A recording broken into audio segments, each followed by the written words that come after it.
ano kung mas malaki to sa akin, ako'y di nababahala. Ubusan ng hangin, malaaden, talagang di magpapabata. Tangawag ka tumingin sa iksi tsaka sa haba. Kasi di man umabot sa pisngi, tama.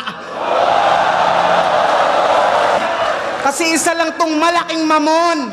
Matigas lang to kunyari. Nung kinall out niya ako noon, halatang supot pag-uugali. Kasi nung nagsalubong, biglang may punto ng pagbawi. Para sa hype lang, tol, nakayuko pa ng bumati. Hoy, pisngi, wag mo ko idaan sa mga peke mong ngiti. Manindigan ka sa pagsagi, dapat yung ego mo tuli. At yung body bag mong sinasabi ay isipin mo uli. Kung ako yung pagkakasyahin, ba't ikaw yung tumutupi? Ano sasabihin mo ngayon? Yung PSP ng scam? Well, labas yun sa konsensya ko. Basta kahit saan gumigera to. Ikaw nag-iba eksena mo. Biglang na-raid sa pasugalan, illegal din pinera mo. Pero nagparapol ka lang ng sasakyan, ako sinugal ko, karera ko.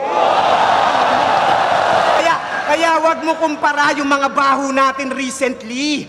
Pumasok lang ako ng PSP, ikaw pinasok ka ng PNP. Paldo na sana, kaso yung mga kwarta niya na hold. Pagkor nga naman yung kasama, talagang aagawan ka ng gold. Pero makalipas ang ilang taon, bumalik yung Tipsy D na classic.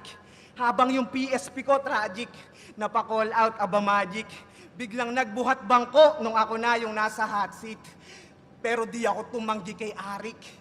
Wala akong balak magpahulas, handa akong sumabay sa tungga. Kahit sariwa mga sugat, mga galos at pasak maluba. Handa akong humarap sa kutya, samantalang yung daga na mutla. Hinanapan muna ako ng butas bago lumabas sa lungga.